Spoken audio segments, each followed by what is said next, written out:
더 기근이 심하여져서 사방에 먹을 것이 없고 애굽과 가나안 땅이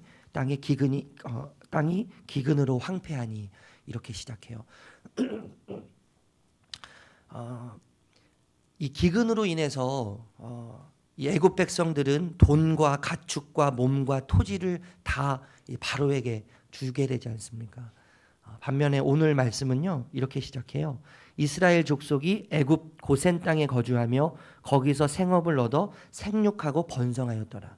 그럼 똑같은 가나안 땅에 있지만 그 애굽 땅에 있지만요 그 애굽 땅에 있는 애굽 백성들은 너무 기근이 심해져서 기근으로 인해서 자신의 모든 것을 내주어야 되는 상황에 처해지고요. 하나님과 함께하는 이스라엘 백성들은 생육하고 번성하게 되었다는 것이죠. 똑같은 곳에 있지만 여러분 누구를 왕으로 섬기느냐? 애굽 왕 바로를 왕으로 섬겼던 애굽 백성과 하나님을 진정한 왕으로 섬긴 이스라엘 백성들의 모습은 너무나 확연하게 차이가 나는 거예요. 생육하고 번성하게 되었던 이스라엘 백성들의 모습. 여러분, 이스라엘 백성들이 생육하고 번성하게 된 궁극적인 이유는 삶의 풍성한 이유가 되신 하나님이 이스라엘과 함께 하셨기 때문인 거죠. 그 하나님이 이스라엘과 함께 계셨기 때문에 여러분 기근이 심하여졌지만 가나안과 애굽의 모든 땅에 온 땅에 기근이 심하여졌지만 그 풍성하신 하나님이 함께 하심으로 인해서 풍성함을 경험할 수 있었다는 거예요. 이제 이스라엘이 죽을 날이 가까웠습니다. 나이 147세 이제 죽음을 준비하고 있는 거예요. 야곱이요. 죽음을 준비하는 상황에서는 얼마나 진실될까요? 그죠? 죽음을 앞두고 있는 사람이 장난을 치겠습니까? 뭘 어떻게 하겠어요? 얼마나 진실되겠어요? 또 마지막 시간을 보내면서 자기 과거를 회상하면서 얼마나 진실된 모습으로 죽음을 준비하겠어요? 그죠? 그러니까 이 진실된 이 야곱의 마음이 오늘 본문에 사실 담겨져 있는 거죠. 야곱이 요셉을 불러서 요셉과 함께 환도뼈 허벅지라고 표현하고 있는데요. 허벅지 아래에 손을 넣고 약속을 지금 하고 있는 거예요. 이 허벅지는 생식기를 사실 상징하는 거거든요. 생식기는 생명을 상징하는 거지 않습니까? 네 생명을 걸고 나에게 약속을 해다오. 지금 야곱이 요셉에게 이야기를 하는 거예요. 청혼을 하고 부탁하는 거죠. 그 청혼이 뭐냐면 부탁이 뭐냐면 조상의 묘지에 나를 장사시켜줘라 이거예요. 애굽 땅에 우리가 지금 살고 있지만 애굽에서 번성하고 있고 생육하고 있지만 내가 장사된 곳은 애굽이 아니라 어디입니까? 조상의 묘지라는 거예요. 조상의 묘지에 내가 장사 지내도록 너가 반드시 지금 약속하는 것처럼 내 허벅지에 손을 놓고 내 생식기에 손을 놓고 내 생명을 걸고 약속을 해서 이 약속을 지켜라. 이렇게 지금 간곡하게 마지막을 진심으로 지금 부탁하고 있는 거죠. 여러분 이 조상의 묘지는 누가 들어가 있냐면요. 아브라함과 사라가 들어가 있어요. 그리고 아버지 이삭과 리브가가 들어가 있는 무덤이에요. 아브라함과 사라, 이삭과 리브가는 믿음의 사람들이죠. 하나님이 함께 하신 사람들이고 하나님의 약속을 붙잡은 사람들이에요. 그러니까 여러분 이 조상의 묘지라는 말은요. 하나님이 함께 하신 사람들이 묻힌 곳이고 하나님의 약속과 함께한 약속을 붙잡은 사람들이 묻힌 곳이 바로 이 조상의 묘지인 거죠. 사실 여러분 오늘 본문의 그 제목이 하나님의 약속을 붙잡은 야곱이라고 표현되어 있잖아요. 하나님의 약속을 붙잡은 야곱.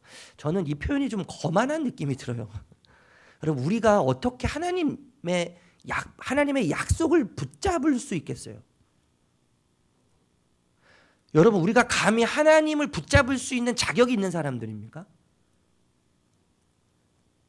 하나님이 우리를 붙잡아 주셔야 되는 거 아닌가요? 하나님이 우리를 붙잡아 주셔야지 우리는 살 수 있는 존재들인 거죠. 하나님이 우리를 붙잡아 주셔야지 우리가 하나님께 붙어서 하나님 편에 서서 하나님을 위해서 살 수 있는 거예요.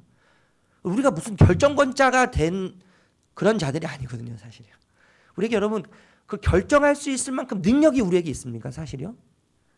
그런 능력도 없어요, 사실. 여러분 우리는 하나님을 붙잡다가도요. 하나님 약속을 붙잡고 하나님 말씀을 붙잡다가도 그것보다 더 풍요롭게 보이는 그 어떤 것이 나타나면 하나님보다 더 좋아 보이는 어떤 것이 나타나면 하나님을 언제 붙잡았는 듯이 내팽개치고 버리고 다른 것을 붙잡는 게 우리 아니에요? 여러분 우리가 하나님을 잡을 수 있는 거 절대 아니에요 사실. 우리가 하나님을 붙잡는다는 하나님의 약속을 붙잡는 야곱은 이 표현은 사실 어떻게 보면 되게 거만한 표현인 거죠. 하나님이 여러분 우리를 붙잡아 주셔야 돼요. 하나님께서 하나님의 약속을 통해서 우리를 붙잡아 주셔야 돼요. 하나님이 우리를 장악해 주셔야 되는 거죠.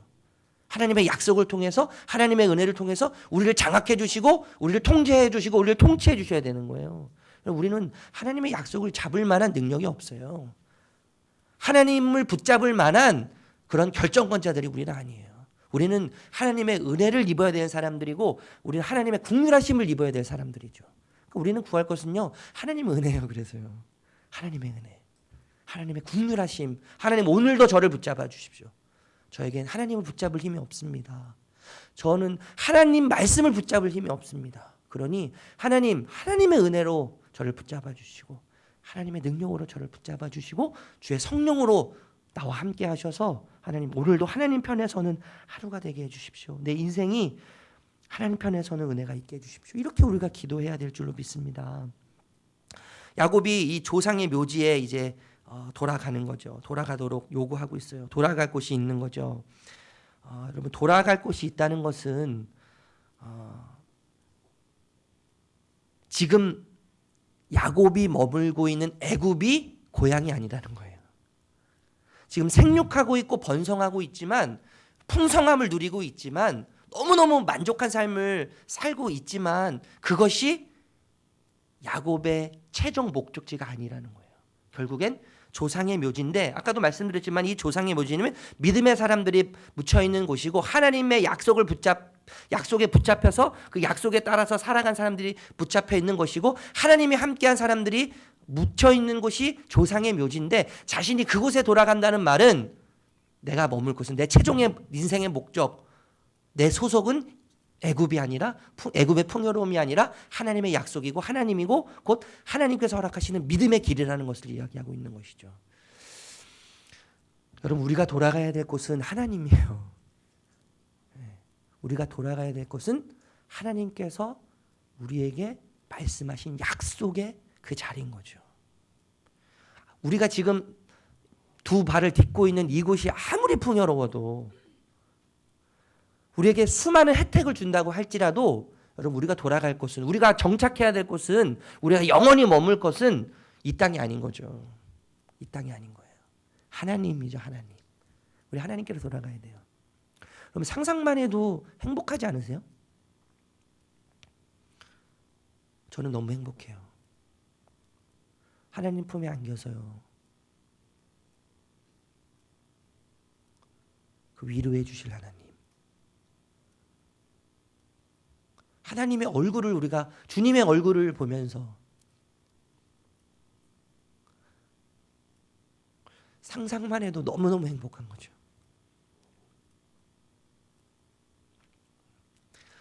상상만 해도 입 너무 벅차오르는 거예요. 우리가 돌아갈 곳은 이 땅이 아니에요. 그러니까 여러분 우리가 이 땅에 소망을 둘 이유가 없는 것이죠. 여러분 그렇기 때문에 여러분 결국엔 우리뿐만 아니라 우리 자녀들에게 흘러가야 될 것이 무엇이겠습니까? 여러분 우리 인생의 최종 목적지가 우리 삶의 이유가 주님께 있고 하나님께 돌아가야 될 것이 우리 삶의 최종 목적지라면 우리 자녀들이 어떤 길을 걸어가야 되겠습니까? 그럼 야곱은 이제 1절에 보니까 병들어 이제 죽을 날이 더 가까운 거예요. 죽을 날이 가까웠는데 더 병들었어요. 그러니까 더 죽을 날이 가까운 거 아니겠어요? 더 죽을 날이 가까운 이 야곱이 병들었다는 소식을 듣고 요셉이 두 아들을 데리고 옵니다. 두 아들을 데리고 왔는데 5절에 보니까 이렇게 이야기해요. 내가 애굽으로 와서 내게 이르기 전에 애굽에서 내게 낳은 두 아들 에브라임과 므낫세는 내 것이라 이렇게 이야기하거든요. 내 것이라. 야곱이 손자들을요 자기 아들이라고 자기 아들 삼는 거예요. 아들 구약 성경에서 아들 삼는 거는 상속자 삼는다는 거거든요. 상속자 삼는 건데 라헬의 죽음을 이야기해요. 라헬의 죽음을 이야기하는 이유는 라헬이 죽은 것이 너무 서운하고 안타까운 거죠. 왜냐하면 라헬이 살아 있었으면 더 많은 상속자를 낳을 수 있었거든요. 그러니까 그 상속자를 낳지 못한 것에 대한 아쉬움이 있고, 그것을 이야기하면서 내가 요셉의 너의 두 아들 에브라임과 므낫세를 라헬이 살아있으면 더 낳을 수 있는 그 상속자를 대신해서 내가 야곱 너 두 아들을 상속자로 삼겠다라고 하는 이야기가 담겨져 있는 거예요. 여러분, 그럼 이 야곱이 무엇을 상속하기 원했습니까? 야곱은 형을 피해서 도망갈 때요, 빈털털이 아니었겠어요? 빈털털이요? 빈털털이. 맨손으로 도망갔잖아요. 맨손으로 도망가다가 베델에서 하나님을 만나게 되죠. 그렇게 빈털터리로 시작한 이 야곱이 삼촌의 집에 가서 하나님께서 약속하신 대로 번성케 하시고 생육케 하세요. 그러니까 수많은 가족들이 생겼어요. 지금 애굽에 와서 보니까요, 가족이 70명이 생겼어요. 혼자 시작했던 인생이요. 그리고 수많은 가축들이 지금 야곱의 손에 쥐어져 있는 거 아니에요. 그러니까 야곱은, 여러분, 무슨 생각을 했을까요? 가족을 보면서, 가축을 보면서, 자기 소유물을 보면서 무엇을 생각했을까요? 하나님 은혜를 생각하는 거죠. 하나님 은혜를 생각한 거예요. 빈털토로 시작한 내가 이렇게 거부가 된 것은 하나님께서 나와 함께 하셨기 때문이에요. 내가 이렇게 거부가 된 것은 하나님의 약속이 나와 함께 하셨기 때문이에요. 여러분, 그러니까 여러분, 생육하고 번성한 현실보다 약속을 이루신 하나님을 더 신뢰하고 있는 거예요. 다시 한번 말씀드립니다. 지금 생육하고 번성에 있는, 거부가 되어 있는 현실보다 야곱은 그 빈털터리로 시작한 자기의 현실 가운데 생육하고 번성하게 하신 하나님, 약속을 이루신 하나님을 신뢰하고 있는 거죠. 야곱이 요셉의 두 아들을 상속자로 삼을 때에는요, 생육하고 번성한 이 현실을 상속하기 원하는 것이 아니라 생육하고 번성하도록 만든 현실 가운데 함께 하신 하나님, 현실 가운데 약속하셔서 그 약속을 이루신 신실하신 하나님을 신뢰하는 것을 상속하기를 원하는 거죠. 이해가 되세요? 여러분, 우리가 돌아가야 될 곳이 있다는 것, 이게 정체성이거든요. 우리의 삶의 방향과 또 우리의 삶의 목적을 이야기해 주는 거예요. 우리가 돌아갈 곳이 있다는 것은요. 우리가 돌아갈 곳은 아까도 이야기했지만 조상의 묘지예요. 하나님이고 하나님의 약속이란 말이에요. 여기에서 시작해서 여기서 우리의 인생이 끝나는 거예요. 우리 삶은 끝나는 거예요. 우리가 이렇게 고백한다면 우리 자녀들에게 우리가 무엇을 상속해 줘야 되겠습니까? 우리가 우리 자녀들에게 상속해야 될 것은요, 우리의 현실의 부요함이 아닌, 우리 현실의 번성하는 방법이 아닌, 우리 현실의 번성의 주인이 되시고, 우리 현실의 생육의 주인이 되시고, 우리 삶의 유일한 이유와 우리 삶의 유일한 목적이 되시는 하나님을 우리가 상속해 줘야 될 줄로 믿습니다. 그것을 우리가 전해줘야 되는 거죠. 여러분, 예전부터 그 재산 물려주기 않는 운동 하잖아요. 저는 부모님께 받을 재산이 한 6억 정도? 빚만요? 저는 받을 재산이 없어요. 물려줄 재산도 없고요. 아무것도 없어요. 가진 게 없어요. 빚은 조금 있어요. 부모님께 받을 빚은요. 여러분, 그게 중요한 게 아니고요. 내가 우리 부모님께 무엇을 받았냐가 뭐가 그렇게 중요해요. 내가 우리 자녀에게 무엇을 상속해 줄 것이냐, 이게 더 중요한데, 여러분, 재산 물려주는 거 나쁘지 않다고 저는 생각해요. 저는 받을 게 없어요. 근데 물려주는 거 나쁘지 않다고 생각해요. 요즘 전세값이 얼마나 비싸요. 그렇죠? 난리를 치지 않습니까? 집값이 얼마나 비싸요. 저 같은 사람은 집 사기 하늘의 별따, 아마 평생 저는 집을 못 살 것 같아요. 근데 여러분, 평생 저는 집을 못 사서 우리 자녀들에게도 집을 사줄 수 없겠지만, 여러분, 그것이 우리에게 풍요함을 주는 게 아니지 않습니까? 그것이 우리 삶을 풍요롭게 하는 게 아니잖아요. 그것이 우리를 살리는 게 아니잖아요. 우리가 여러분 자녀들에게 하나님이 우리 정체성이 되고 하나님이 우리 삶의 유일한 이유가 되시고 목적이 되신다면 여러분 우리 자녀들에게 어떠한 대가를 치러서라도 어떠한 희생이 있다 할지라도 우리 자녀들에게 우리 자녀의 삶의 유일한 이유가 되시고 우리 삶의 유일한 목적이 되시는 하나님을 우리가 상속시켜 주실 수 있어야 합니다. 약속을 이루시는 신실하신 하나님, 우리의 존재의 이유와 목적이 되시는 하나님, 이 하나님을 우리가 전해줘야 되죠. 전해줘야 돼요. 그럼 어떻게 전해줍니까? 그래서 여러분 이런 말이 있어요. 부모님은요 믿음의 커리큘럼이에요. 그런 말이 있더라고요. 여러분 교회에서 아무리 신앙 가르친다고 해도요, 제가 계산해 보니까 제가 또 교육부서를 맡고 있지만 계산해 보니까요 일주일 시간이 176시간인가요? 그래요. 174시간인가? 그런데 교회에 일주일에 한 번 오잖아요. 1시간 성경 말씀 듣고요 173시간은요 세상 이야기 듣는 거예요. 1대 173이 여러분 이게 잽이 되겠습니까? 그러니까 신앙교육은 사실 하나님을 상속하는 곳은 교회가 아니에요. 하나님을 상속하는 것은 가정이에요. 가정. 부모님을 통해서 상속이 돼야 되는 거예요. 여러분 목사를 통해서 상속 안 돼요. 일주일에 한 번 만나는데요. 무슨 상속이 되겠습니까? 교회 선생님을 통해서 무슨 상속이 되겠어요? 무슨 상속이 되겠어요? 부모님은 신앙의 커리큘럼이에요. 커리큘럼. 부모님을 통해서 우리 아이들이 하나님을 보는 거예요. 하나님을 보는 거예요. 여러분 하나님을 좀 보여주십시오. 그런 의미에서 여러분 우리 기독학교가 얼마나 저는 너무너무 행복해요. 우리 기독학교. 우리 교장 선생님, 교감 선생님 여기 계시지만 여러분 새벽부터 이렇게 나오셔서 기도하신다는 게 우리 아이들을 위해서 기도하시고 저 인천에서 오신다는 얘기 들었는데 여러분 이게 얼마나 복되고 이게 우리 아이들을 위해서 이렇게 새벽부터 와서요 기도하신다는 게 얼마나 값진 일입니까? 누가 우리 자녀들을 위해서 나도 우리 자녀를 위해서 기도하지 않는데요. 우리 자녀들을 위해서 기도하는 선생님들이 계신다는 게 이게 얼마나 감사한 이게 너무 감사한 일 아닌가요? 이게 너무너무 행복한 일 아니에요? 말씀을 정리하겠습니다. 여러분 우리는 되돌아갈 곳이 있어요. 이곳이 끝이 아니에요. 우리에게 여러분 고통이 있다고 해도요 끝이 아니에요. 괜찮습니다. 여러분 힘내십시오. 끝이 아니에요. 숨쉬지 못하도록 만드는 우리의 현실이 있다 할지라도요 여러분 이게 끝이 아니에요. 이게 끝이 아니에요. 우리 하나님께로 돌아가야 돼요. 하나님께로요. 우리를 위로해 주실 하나님, 우리를 감싸 주실 하나님, 우리를 보듬어 주실 그 하나님, 그 하나님이 우리의 유일한 목적지가 되시는 거니까 여러분 힘내야 돼요. 여러분 반대로요 우리의 현실이 우리에게 풍요로움을 준다고 할지라도요 우리의 영원한 정착지가 아닌 거예요. 우리가 돌아갈 곳은 하나님이에요. 우리의 신분은 하나님께 속해 있고 우리의 소속은 하나님께 속해 있고 우리의 정체성은 하나님께 있어요. 그래서 우리의 삶의 목적이 하나님이고 우리의 삶의 방향이 하나님께로 가야 되는 것이죠. 여러분 야곱은 생육하고 번성했습니다. 생육하고 번성했어요.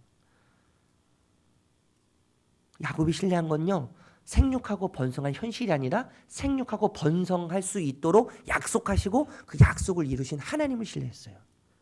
그리고 두 손자를 불러서 이야기합니다. 내가 너로 생육하고 번성하게 하여 내게서 많은 백성이 나게 하고 내가 이 땅을 내 자손에게 주어 영원한 소유가 되게 하리라 하셨느니라 라고 하는 약속의 말씀을 두 손자에게 하면서 두 아들을 상속자로 삼아요. 여러분 우리가 신뢰해야 될 것은 우리의 현실이 아닙니다. 우리의 현실이 아니라 하나님이죠. 하나님. 그리고 야곱이 이 생육하고 번성한 현실을 상속해 주는 것보다 생육하고 번성하도록 만드신 신실하신 하나님, 약속하시고 약속을 지키신 신실한 하나님을 상속하기 원했던 것처럼 여러분 우리를 통해서 우리 부모님들을 통해서 우리 자녀들에게 하나님이 상속되는 은혜가 있길 바랍니다. 오늘 기도할 때 이것을 위해서 우리가 함께 기도하면 좋겠어요. 기도하겠습니다. 하나님, 우리의 삶이 어떻든지 간에 우리의 삶의 현실 가운데 늘 주님을 보게 해주십시오.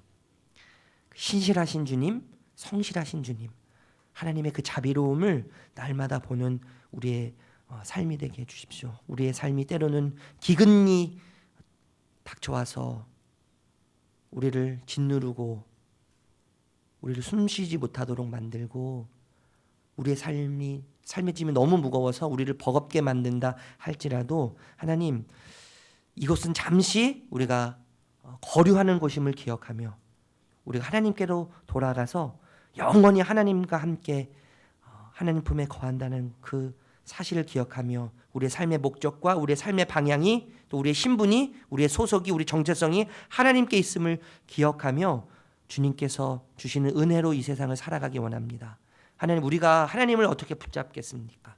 하나님의 약속을 우리가 어떻게 붙잡겠습니까? 우린 그럴 자격도 없고 우린 그런 능력도 없고 우리는 그럴 힘도 없습니다. 하나님이 붙잡아 주셔야 하고 하나님이 약속을 통해서 우리와 함께 해 주셔야지만 하나님, 우리가 흔들리더라도 중심을 바로 잡을 수 있고 우리가 쓰러지더라도 다시 일어날 수 있습니다. 하나님, 그런 은혜를 우리에게 하나님 주시기 원하고, 하나님, 야곱이 생육하고 번성한 현실을 상속하기보다는 생육하고 번성하도록 약속하시고 그 약속을 이루신 하나님을 신뢰하며 그 하나님의 약속을 상속하기 원했던 것처럼 하나님, 우리 자녀들에게 하나님 이것을 상속하게 해주십시오. 삶의 이유와 목적이 되신 하나님을 상속함으로 우리를 통해서, 나를 통해서 우리 자녀들에게 하나님이 흘러가도록 그런 은혜가 넘쳐나게 하여 주시옵소서. 예수님의 이름으로 기도합니다. 하늘에 계신 우리 아버지여,